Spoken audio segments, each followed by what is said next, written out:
If you're 40 plus and want to reinvent your life, but you don't know where to start, I'm going to give you the 3-step process that I figured out after 5 years of feeling stuck in my 40s.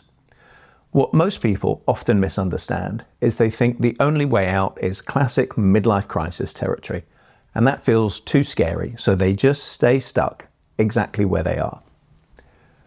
But there's another option. I found it after I hit rock bottom at 48, and in this video, I'm going to show you how I got out of that slump. I'm going to explain how you can completely reinvent your life without having to blow it up or walk away from everything you've built so far. If you feel you're in a slump, that is perfectly normal. In fact, there are over 600 studies from around the world showing that happiness slumps. And in the West, the rock bottom is around 47, 48. That was me. At 48, I'd been doing a long distance commute for 6 years, up at 4:15 in the morning on a Tuesday to fly down to London, home about 11 p.m. on a Thursday evening. I realized some years later that I'd actually missed out on about 40% of my kids' lives in that time from being away from home almost every week. It was a big job. I was running a European consulting team, and then I got a new boss. And this person made it clear that they wanted to bring in their own team. My card was marked. The next 2 years were horrible, the worst point in my career. So I decided to leave, and I would set up on my own as an employer brand consultant. So I walked out on my corporate life on the 6th of March, 2020. Turned out that was possibly the worst time in history to be setting up a recruitment-related business. So that didn't go well. So I was stuck at home, as everyone was, with a lot of time to think. And I started to piece together what had been happening over the last few years and coming up with a way of figuring out what I wanted from the second half of my life and how I could make it happen. I felt stuck in the life that I'd built. And there I was with no job, stuck in lockdown, but free to rethink things. I knew I would have to wander for a bit. The messy middle is often what it's referred to, and that's exactly where I needed to be.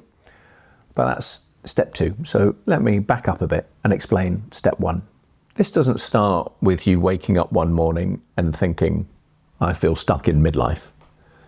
It's just this sense of general dissatisfaction. You can't put your finger on it, but you know something's off. So you're maybe feeling like Sunday night dread, or Monday morning you're just finding it difficult to get started at work, really low energy, feeling tired all the time, but there's no obvious cause.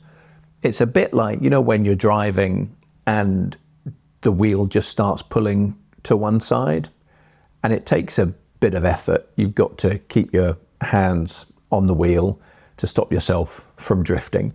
It's not got to that stage where it's shaking and you need to take it in to get it fixed, but there's just this drag. That was me at 48, just feeling a drag, like I couldn't make any progress. Like those front wheels, you're out of alignment and you're starting to feel like reinventing your life because you know that something has to change. And we've been conditioned by all of the jokes, all of the crap birthday cards, what we see in the movies. This is a midlife crisis. I walked out my job and that didn't go well. So what I would say at this stage is don't make any big irreversible decisions, but instead recognize that you're feeling this and follow the process that I'm going to outline here. What I've learned going through this and working with the dozens of people that I've coached in this situation is that there could be 5 things that are out of alignment. Maybe for you, it's only 1 or 2, or it could be all 5.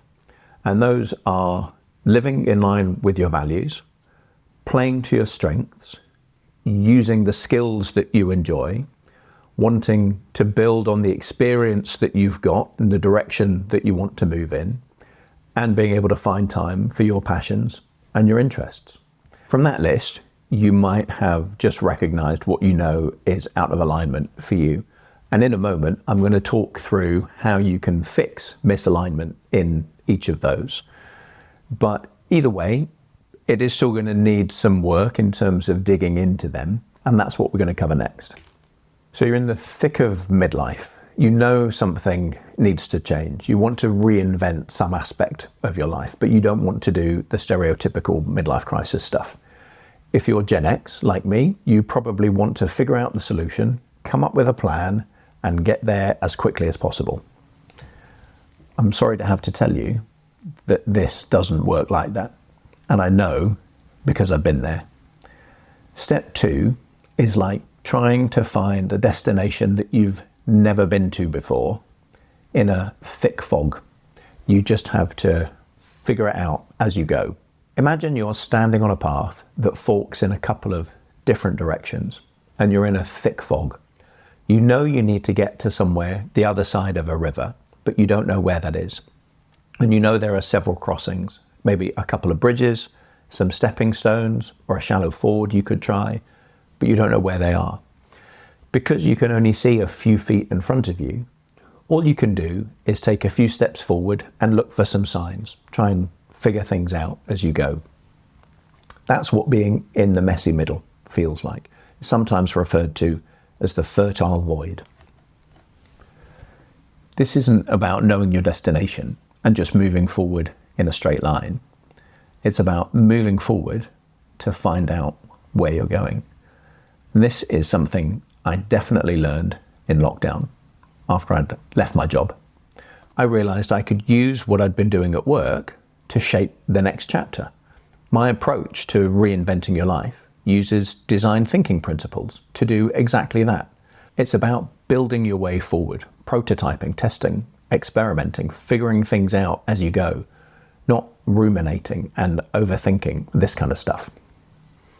You make sense of this by doing and experiencing things you can learn from. You learn and iterate. You craft a new life bit by bit instead of blowing it all up.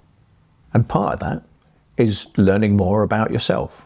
So if we go back to those 5 things that I mentioned, I'm going to talk you through what you can do to start to understand a bit more about where that sense of misalignment is coming from. With values, you may already have a sense of what they are. Maybe you've done some work looking at them previously, but they can change over time, so it's worth revisiting it every few years. And the best way I found of doing that is to use a card sort exercise. You can find them available for free online, and that will help you narrow it down to maybe 4 or 5 things that are really important to you in life. And so that's the first thing to focus on. Are you living in line with your values? For strengths, again, you may have an innate sense of what they are, or maybe you've done a Strengths Finder assessment at work. The best of them, I think, is Clifton Strengths. You can pay to do their assessment, or there are a couple of really good free equivalents. So the VIA Character Strengths Assessment comes from the University of Pennsylvania, and that's based on the work of positive psychology. Or there's another one called the High 5 test, which is probably the closest of the free alternatives to Clifton Strengths, although that one is more work focused. For skills, that's another area you can map. So a card sort exercise can work really well here too. You can find a list of skills from career guidance resources online and start to map them out in terms of what you're really good at, what you're not so good at, what you really enjoy using, what you don't enjoy using. And the key thing to identify here, if you map them all out in a kind of grid, is what are your exhausted skills? So those are the ones that you're really good at, but you don't enjoy using anymore. You want to avoid doing those. It may well be that you discover it's those that you're doing at work, and that's one of the things that feels really frustrating. For experience, you want to look back at your career and reflect on the highs and lows. So you can map this out, draw a graph that plots your career and how happy you were at various points. And the key things to look for in the highs and lows are: what were you doing? Who were you working with? And what was the environment like? And you'll probably start to spot some patterns in terms of what's contributed to those highs and lows. For passions and interests, you want to think about everything you've been interested in from childhood onwards. So what were you curious about? What are you curious about now? What are the things you enjoy making time for? The activities that light you up. Look at those career highs and lows. What can you pick out from those were the things that got you really engaged? You build this map of all your different interests, right from childhood through to being a young adult, right up to now. And then you start to see what you need to be happy and fulfilled. And that's when you can start to think about where you need to make some changes. If you have any questions about what you can do across these 5 areas, drop them in the comments. I read every one and I'll give you more information on what might help wherever I can. Once you've done this work on getting clear on what you need to feel better aligned, the fog will start lifting a little. My advice to you for this first step is don't go with your first idea in terms of what needs to change.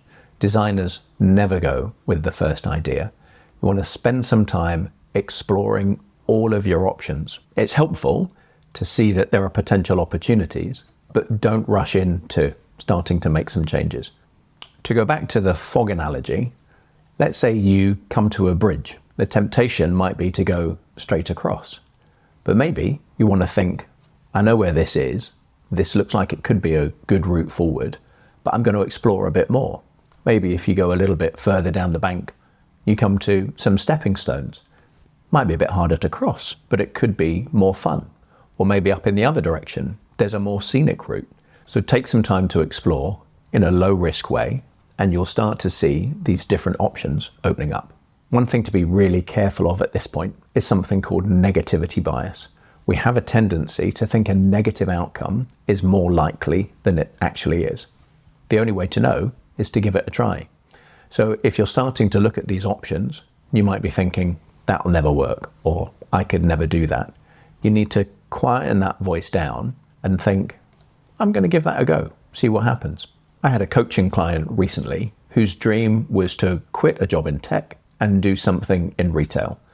That's a big move, and it's going to take a lot of time and effort and investment. You don't want to make that leap all in one go. Instead, you want to try a small experiment. So for example, that could be selling on Etsy or eBay.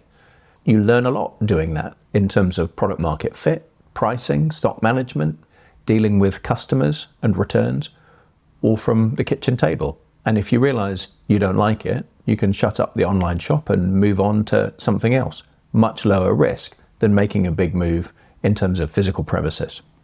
In my slump, I tried an experiment going back to training. I took a short-term contract.